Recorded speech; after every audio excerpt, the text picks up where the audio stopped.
Coming up on AI Having a Clue. We talk AI in space. One way is to ram into the asteroid with a spacecraft. You can also push it gently. Emphasis on gently. James tackles a live listener question. You've said, do you want a meeting? And they've said, no, I'm going to send my AI bot instead. Yeah. Well, they don't sort of decline it because they come. I mean, you look shell-shocked by this. The AI challenge returns. Let me just take a second to go, I'm genius. And we have this week's news. Welcome to AI Having a Clue. It's the podcast that unpacks artificial intelligence one mystery at a time. My name's George Butler, and yes, a highly average human being, as documented in a newspaper quite recently. Thanks. Genuinely, though, thank you to the AI for that lovely review. And you are? I'm James Chandler, resident AI expert on the pod.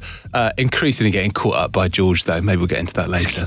In this episode, James, what we got coming up? We've got all sorts of things. We're going to space. We're not really going to space. We're talking to the UK Space Agency for a fascinating conversation about how they're thinking about AI. We've got all the latest news from the world of AI. We talk about schools.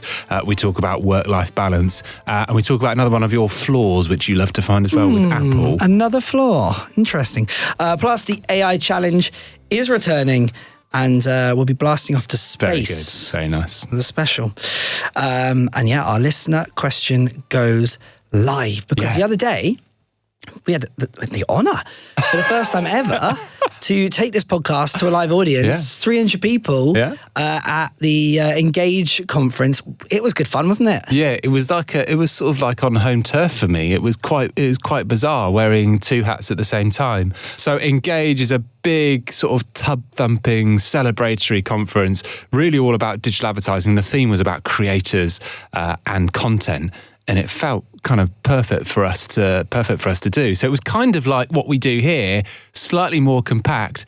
And we're going to take the listener question from that. But I really enjoyed it. Yeah, I enjoyed us doing the AI challenge live for the first time. And James, for the first time, not getting it right in front of hundreds of people. I could not have been happier. Well, I don't think we're getting... I'm sort of looking over at Molly now. She's shaking her head. Yeah, we're not including that. Yeah, that's a shame. That's a shame. You know what's interesting, though? Taking it live, taking it to people, being in front of an audience and chatting to people afterwards who may have heard the show.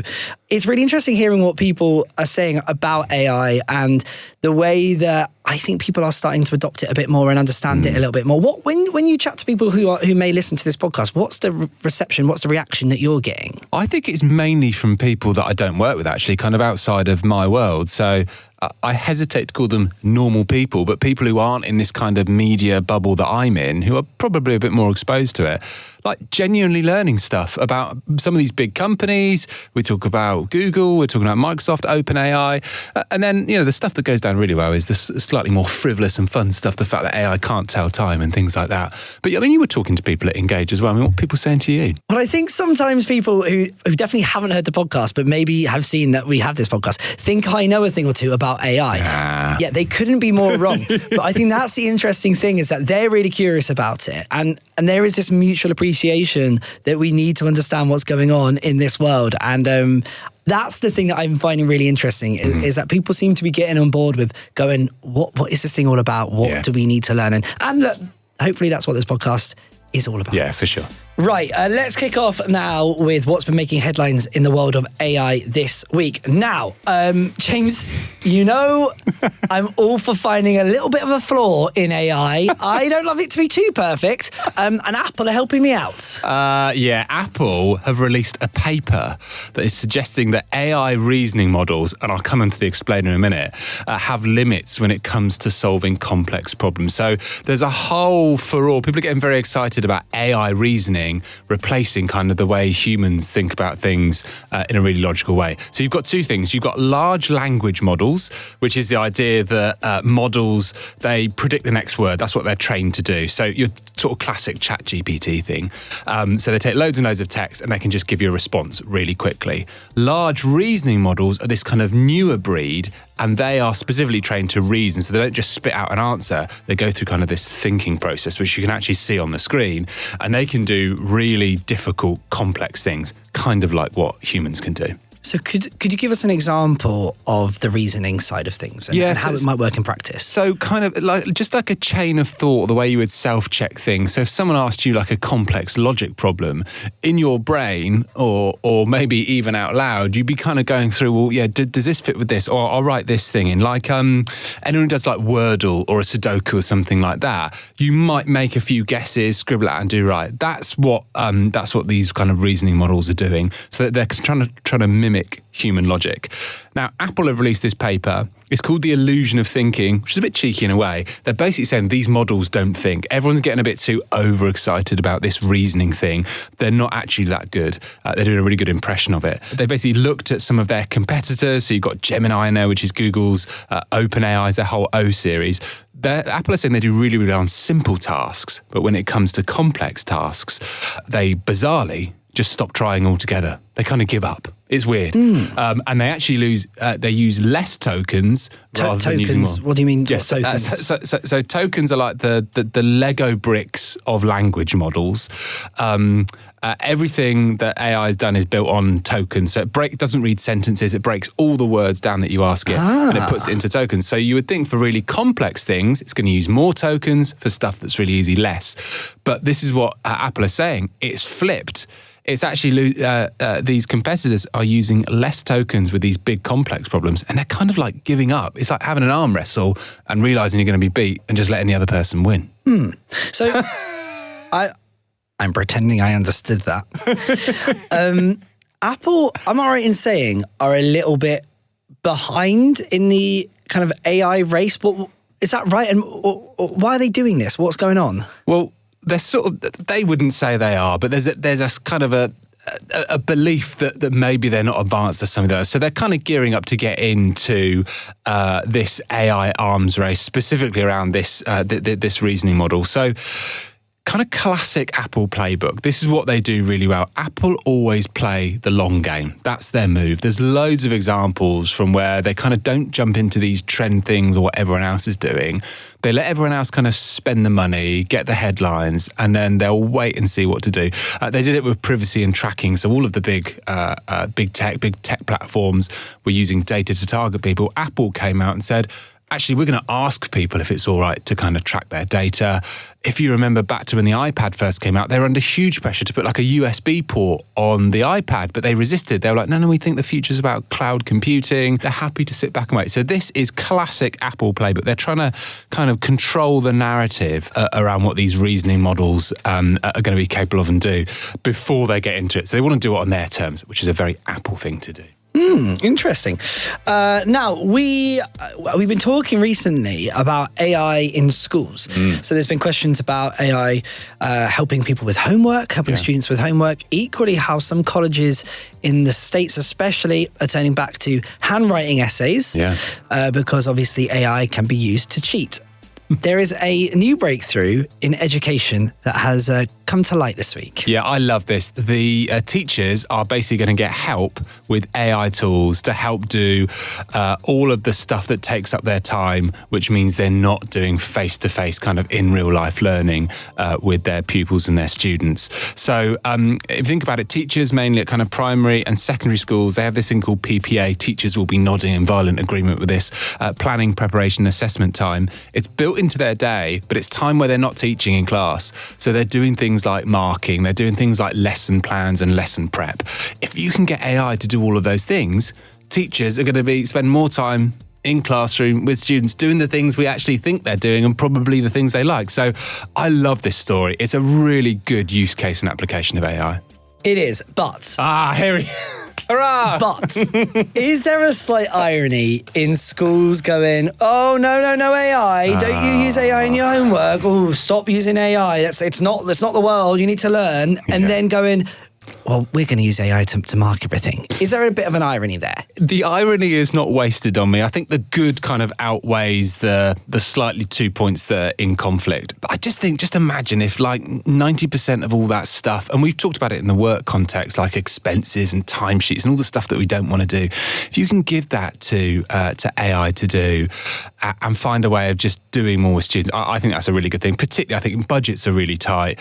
chronic shortages of teachers in different places in the country. I feel like this is a really, really, really smart move. Yeah, you ask any teacher. I bet. Every teacher I ever speak to says things are really tight, really stretched, really difficult at the moment. And anything that's going to help them teach kids better is going to be good. You're right. It's a positive news story. Talking of which, AI is reportedly enhancing our work-life balance. Is this so? Yeah, this is a new study from HP. They've shown that AI tools are becoming increasingly helpful, not only to people in doing their jobs, but helping improve their work-life balance. And I think probably anyone with a job would heartily admit that they struggle getting this right. I mean, I certainly do. The idea that you can finish your job and go home and not think about it and do all that sort of stuff. A third of business leaders from this report said that they found over 11% in cost savings from AI, which you probably expect, and they got rid of some of the admin stuff and the kind of the more boring stuff. 72% of them said that it saves time. And there's a whole bunch of people, which I think is the interesting bit, saying it's actually making their jobs more fulfilling. So they're actually enjoying what they do more. I mean, yeah, you can see that cutting back on all of those boring admin tasks that AI can do. Do you think as organizations become wiser and understand AI a bit more, and we all know that sometimes organizations can be occasionally a little bit slow to keep up with tech changes. Yeah. Do you think that there is a risk that actually these efficiencies are just going to become baked into our everyday and you'll just be expected to do more of the other stuff? Yeah, you could do. I mean, we had that brilliant question a couple of episodes ago and they were kind of talking about the inevitability of jobs being taken. It probably will, and my answer would still be the same. Yes, you're going to maybe expect people to do more, but there's going to be sort of different things that you want to do. There's going to be different jobs that there's going to be people to do. So, again, you would expect me to say this, but I'm sort of net positive here. And I think what it comes down to, I mean, read any sort of business leadership book. I think more fulfilled, more motivated, more energized employees, that is only good for business. People who are dragging themselves in to do mundane jobs they don't want to do, less so. But again, I think nice application of AI, if you can get this one right, with a cautionary note from yourself as well. No, I mean, it's certainly true that people are increasingly turning to AI to help them in everyday tasks, whether it's writing emails, coming up with itineraries, whatever it might be. What are you using it for in your day job? You must be using a bit of AI here and there. Well, I do. You know what? Genuinely, and I'm not just putting this on for this podcast, I would say up until 3 or 4 months ago, I didn't let myself use it. Now, obviously, there are forms of AI that, smart speakers, all that kind of stuff. I did. Yeah. Things like ChatGPT. I had this thing of like, I'm not doing it. I'm not stooping to. I honestly, and yeah, I mean, I do start to use it more and more. I don't love using it to write. I do genuinely think you can tell a lot of the time, and it feels wrong. And I just think things are more authentic when written. But no, I am starting to use it to enhance my life a little bit. And I mean, we did see the other day, ChatGPT went down. Yeah. And there was this like colossal, like, oh my God, what am I going to do? How can I live? How can I work? People are starting to really rely on it. 100%. It's a little bit exposing. It's almost like when your sort of electricity goes down, what am I going to do? I think it's testament to sort of how ingrained people are using it and how important it is. I like the fact that you're coming around, though. I like it. I mean, it's hard. This is the whole point of this podcast, right, James? Isn't it? It's hard to not come around to it. And I think we all are getting there at our own pace. It's even with this podcast, we pulled together things for social media and we'll use AI, and it enables us to do things as a small team that we wouldn't have been able to do on our own. But it is funny because honestly, 3, 4, 5 months ago, I almost refused. It was like a refusal. Like I wouldn't let myself do it. And now I don't know if I'm learning more from you, James. Perhaps I'm picking things up. Two experts by the end of this, by the end of season 1. Believe me, we're not. Maybe we're like 200 episodes in, I'll understand what some of the things you're talking about mean. Right now, sadly not the case. So, we talked about it earlier. We had the absolute pleasure of stepping onto the IAB Engage stage and doing this podcast live. So much fun. Hopefully we get to do that more in the future because it was great. It's always nice to be laughed at for being a right muppet in front of many, many people. I embrace it. I didn't really feel that, but funny that. But one thing we did do is open up our AI question, which we do every week, where essentially, if you haven't heard it before, James tackles a really difficult, hopefully, question about AI. And we took it to the floor, we took it live, and I think we've got a clip now of a brilliant question that was sent in from Liberty in the audience. We're going to pick Liberty's question, and that is, if AI is taking notes in an online meeting, does that mean I don't have to pay attention anymore? So I don't pay attention anyway, but that's fine. Okay, so the ripple of laughter tells me people know it. Do you know what this is? I have no idea. Okay. Of course I don't know what this is. Highly average. Highly average. Maybe just average after this. When you join a Zoom or a Google Meet, now you will get people in that meeting who say, can you allow my AI to join as well? And what the AI is going to do is going to come in, take the notes, share the actions, that kind of thing. Or, worse still, people don't come to the meeting at all and they send their AI as like a proxy to do it. You look shell-shocked by this. This is new news. Hold on a minute. You've said, do you want a meeting? And they've said, no, I'm going to send my AI bot instead. Yeah. Well, they don't sort of decline it because they come. I mean, it's odd, okay? So if it's your meeting and you've got a bunch of people and faces on the screen, to then admit a kind of an AI bot in is odd. And you look around at the screen and people, I think at the moment, don't really understand how they feel. There's a big consent thing going on, so... Does everyone have to agree to it being there? Or well, we don't know. We haven't worked this bit out, but it kind of should, because we don't know what notes are being taken, where they're being stored, how they're being shared. The big issue I'm seeing here is I can't talk about my boss like I usually do in my meetings. I can't. But banter's going to be quite hard. So the thing that okay, I'm in trouble. In the plus column. AI is not going to get distracted by Slack or go off and make a cup of tea and do all that sort of stuff. It's going to be pretty accurate at taking the notes. If any of you have been in that meeting where you've got probably 10 or more people and everyone's sort of doing their own thing and different agendas, I mean, it's excruciating. So AI is not going to be put off by that. In the less good column, it's going to miss out on your witty, highly average banter. For example, if you made a flippant comment like, well, we should just get rid of her. You know, AI may interpret that as that person should be sacked. And that could be shared in the notes. We've obviously talked about the consent, which is a little bit problematic. And we haven't really worked out the etiquette around this stuff. Like, is it all right for someone to send their AI? Is everyone all right with AI being... Can I do a quick thing here? Would you be able to raise your hands if you have an AI bot that you sometimes send into a meeting? There's a few. There is a few. There's a few, okay. That hand there was like I'm proud. Yeah, well, that wasn't a tepid kind of...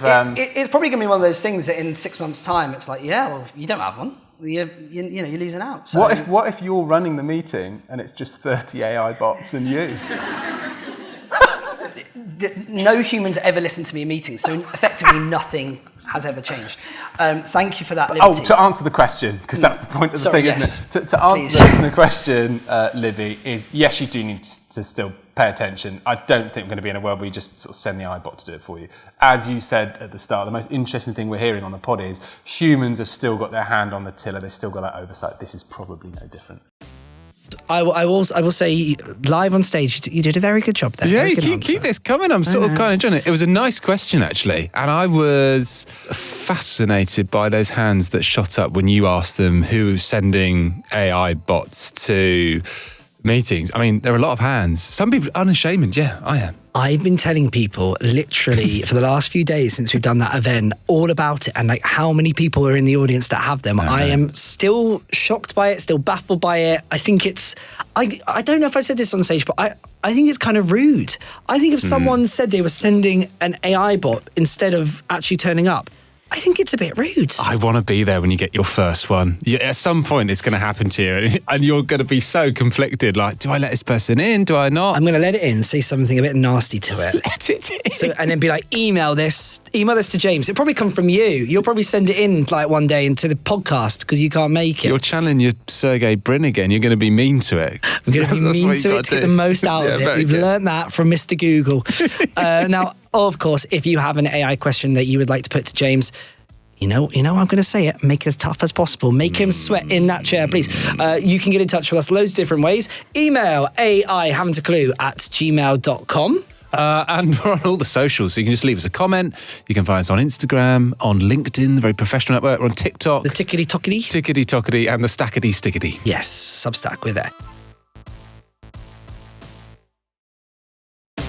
Professor Massimiliano Vasile is one of the UK's leading experts on AI and space systems. He's based at the University of Strathclyde, where he leads groundbreaking work on using AI to plan missions and deal with all sorts of things, including space junk. Amazing. His work sits at the fascinating intersection of AI and space, from mission planning and autonomous spacecraft to tackling asteroid deflection. He has recently done some AI research, which has been funded by the UK Space Agency.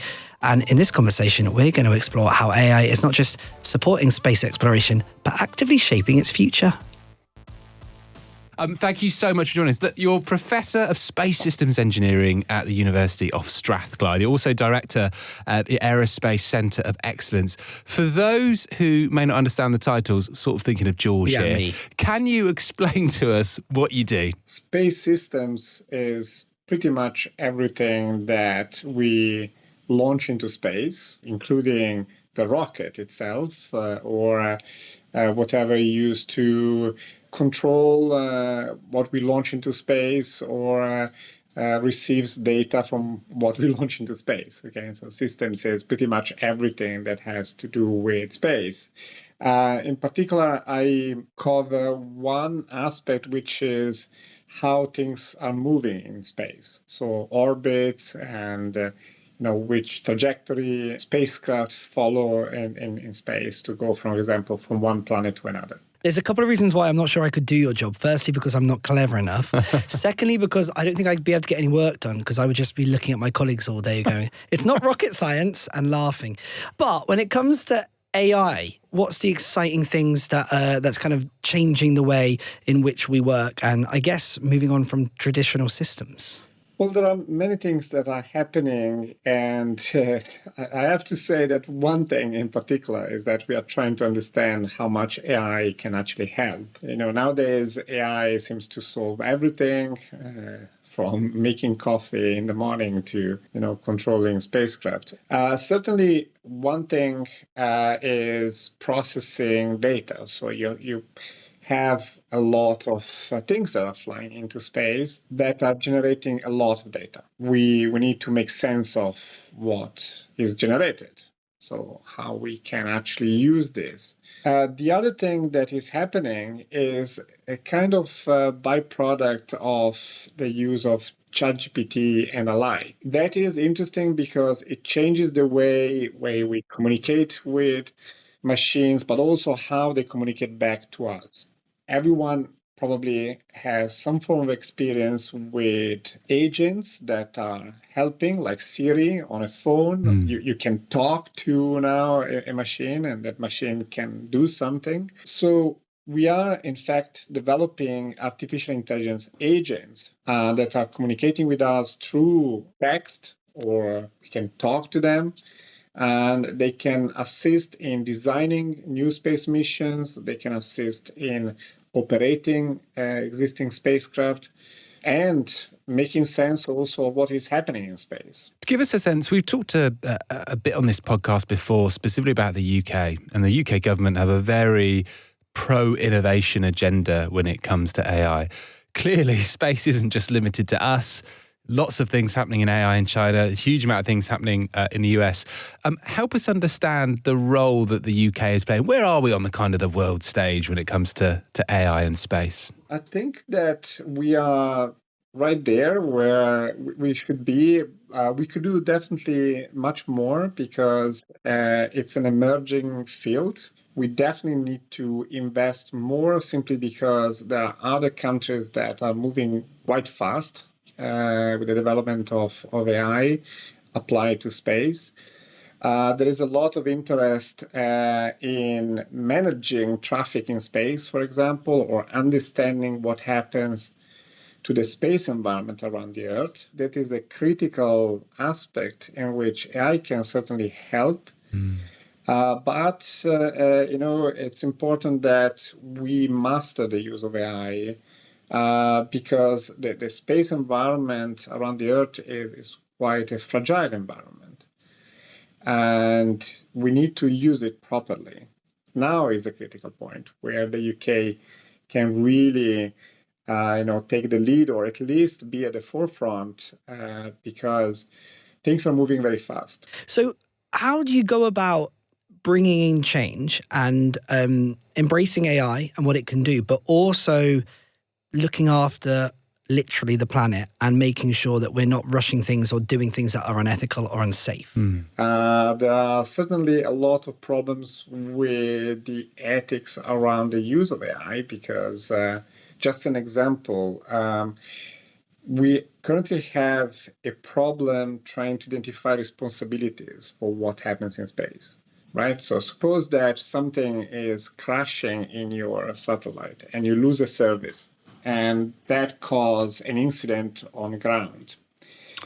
It's quite difficult to understand what caused the problem in space. Now, if that was due to an AI agent that autonomously decided to do something, again, it is quite difficult at the moment to understand who is responsible for that. So there's definitely one aspect. But I mean, when it comes to exploration, we have to, in a way, delegate to the probe, the spacecraft, to do what we want to do, right? Because we land on Mars, but it's not us landing on Mars. There is a rover landing on Mars. So the level of autonomy is not at the moment so high that we cannot really control what is happening. But with the expansion of AI, of course, that will become more and more independent of what we decide. And there are, of course, questions of planetary protection, so protecting the environment from what we are doing. Because every time we explore, we, in a way, change the environment. I'm fascinated by some of the things that you've done. You've tried to work out how to deal with things like space junk, which is a sort of amazing concept as it is.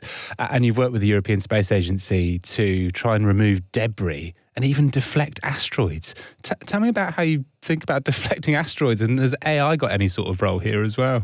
I'm part, in fact, of this working group. It's called Space Mission Planning Advisory Group of the United Nations. Essentially, we decide what to do in the case of an incoming asteroid and how we can plan for any action that is avoiding a disaster. Where AI can help there is, again, in sort of improving our ability to predict that there is an impact, but also in designing a solution to that impact. So to have a fast evaluation, for example, of whether one deflection approach is working better than another deflection approach.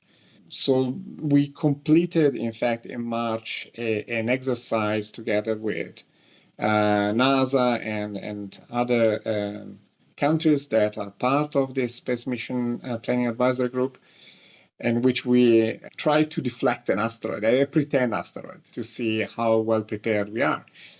And we tested different techniques. One way is to run into the asteroid with a spacecraft. You can also push it gently by blowing ions to the asteroid, and you move it. Gently, emphasis on gently. And of course, I mean, like in movies, that there is also the nuclear option. Okay, so you can do that as well. Oh, wow! It's blowing my mind. It's so interesting, so fascinating. We've always seen space as this thing, or at least the media has always made space seem like it's this kind of inter-nation rivalry. It was US versus Russia. It's all this kind of stuff. Is AI making the nature of space collaboration more globally united? I'm not so sure. Okay. I think in the last few months we have seen how individuals are driving the collaboration agenda across the world. Yeah. What when you touch upon individuals there, what's the thing that, I mean, firstly, is collaboration needed? Is it a good thing, or actually maybe something which is detrimental? Or and what can, if it is a good thing, what can be done to make it a more collaborative space mission? Yeah, no, collaboration is definitely needed. I mean, if you think of how airspace on Earth works, it works because everyone obeys to the same rules. That is even more so in space, because you can't really land in space. Things keep moving and they occupy the globe. So you don't have only the space on top of a particular country. Okay, satellites, fly over multiple countries or provide signals to multiple countries. So collaboration is essential. It's a difficult thing because technology basically advances way faster than regulations. I mean, the private sector, for example, has exploded very, very fast, way faster than any regulatory body or any country could agree on anything. But we definitely need a lot of collaborations across countries. I've loved chatting with you so much, and I'm sorry for this final question that I'm about to ask, but I have to ask this. James, don't judge me when I say we are chatting to a professor of space. Will AI boost the chance of us encountering extraterrestrial activity? Brilliant. I'm not sure I have an answer for that. Could be. I've left you speechless. It's been an absolute pleasure chatting with you and learning more about space and how AI is transforming what we do there. Yeah, amazing. Thank you so much for giving us some time. And let's see how we get on with the asteroids. More still, extraterrestrial life. You're welcome. Well, there we go. We've quite literally talked to a rocket scientist. I don't know if he loved your closer on extraterrestrial. I think I lost him the second I made a rocket science joke. I don't know. I don't think rocket scientists are used to dealing with idiots like me. I apologise, but I had to ask the extraterrestrial question because, let's face it, it was on at least 50% of everyone listening's minds and probably more. He was fascinating, really, and I wonder whether. I mean, just think what he'd have to have sort of studied in the stuff he's seeing every day. And, I'm there asking him about asteroids and trying to pin him down on extraterrestrial stuff. He was more cautious than I thought he would be, actually. Do you know what's interesting, though? Even someone as clever as that, at the forefront of technology, and we always think through the last 100 years, we always think spacecraft is like at the forefront of human advancements. And even when you're speaking to an expert in that space, they're still a bit unsure about AI. They're not all over it. They're not on top of it. And it's very interesting. Yeah, and again, I feel like we've heard this with a few guests now. It's not just solely about the technology. I mean, he was saying the fact that they can't get the collaboration bit right, and it's actually people and relationships, which is arguably more important than how good the tech is. And that just feels like a sort of theme that we keep coming back on as well. Very, very interesting stuff, but thank you so much for joining us. So let's move on now to something which usually I've been a bit on the fence of until the other day when we took this podcast live to the IAB Engage stage. We did the AI challenge, and for the first time ever, James lost, and it's brought me confidence. Did you win? We both lost. The audience are right. But you didn't win. So anyway, it's Space Team this week. Let's crack on with it. I'm going to win. This is the week I make my comeback. I start to gain a point on the leaderboard. And here to tell us all about our space-themed AI challenge is the incredible, the astronomical. Well done. Molly, our producer. Hello, everybody. Hello. This week, space-themed. Quickly jump in here. You joined us at the IAB Engage. You were the voice of God, booming out to several hundred people. Did you enjoy your voice sounding so fantastic in a brilliant theatre? Soho Place, nonetheless. Do you know Martin Freeman doing a play there in a few days? And Molly's voice and our awful faces. Rubbing shoulders with everywhere. the stars. They should be lucky that we warmed it up nicely. Did you enjoy it? They should be. Yeah, we warmed it up for them. It was really good. It was nice to see everybody getting involved and also getting it wrong as well. Yeah. All right, Space Theme Challenge this week, Mol. Yeah, so similar to the music challenge we did a couple of weeks ago, I put in a prompt to the same website, but to create a sort of space-based motion picture soundtrack, very dramatic. Interesting. Think like, I don't know, Star Wars, Interstellar, that sort of thing. I've got 4 tracks here. I'm not going to tell you how many are AI. I'm just not going to tell you this week. It's gone up a couple of gears, hasn't it? Okay, let's do it. I'm just going to kick off with the first one.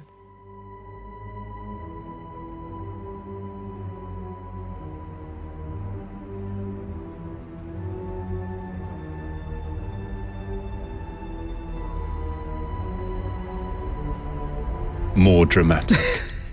Bit generic is my thoughts, but I'm going to reserve judgment until I've heard number 2. Number 2.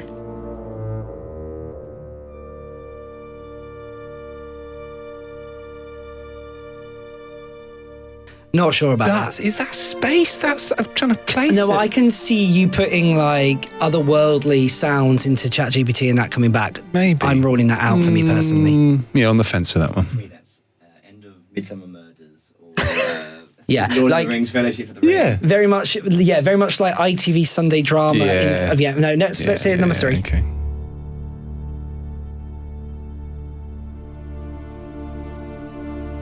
No, not for me. Definitely not for me.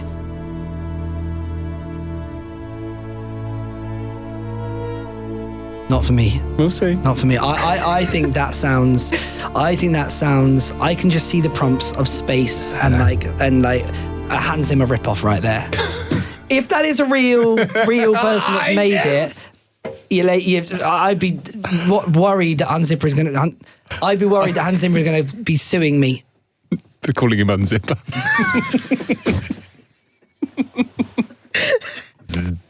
And then I zipper. Should we hit the last one, James? Yes. Oh, come on. Please. Here comes number 4.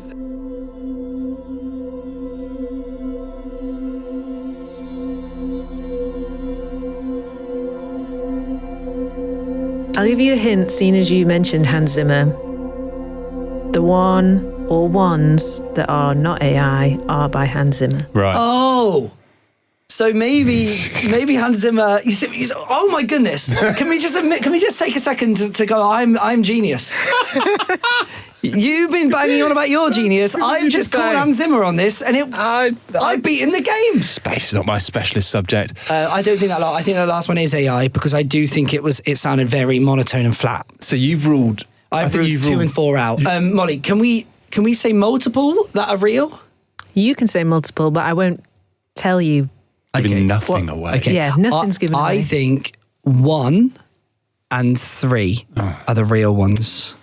I've got this luxury of being 4 up, so Don't bang on I'm not that, trying to be do you? blasé about it, but I also thought it was 3, so I'm banking 3. I probably think 2 as well. 2 and 3 for me. It would be funny if like none of them were real, or they were all real. But Well, let me... No. can you imagine? So you both think there was 2 that were real. Yeah. I think But so. you were right in that sense. Okay, Number 1 was real, get in there. and number 4 was real. Number 4 was rubbish. That was Hans Zimmer. I'll tell you what, the AI one that was 3, That was immense. it was great. I was doing the voiceover in my head. Hans Zimmer should be suing AI. I was right. So hold So on, that Molly. Sorry, hold on, Molly. What does that mean?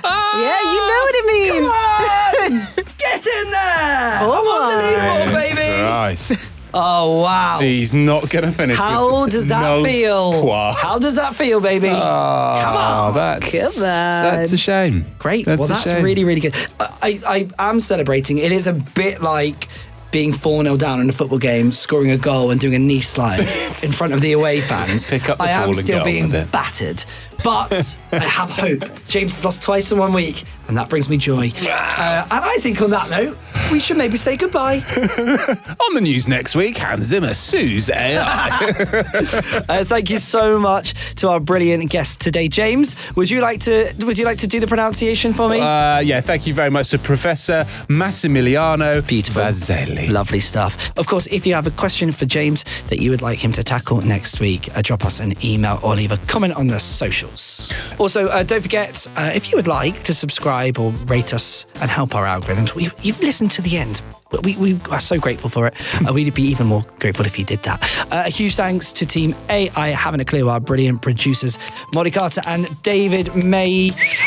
But for now, James... Stay curious.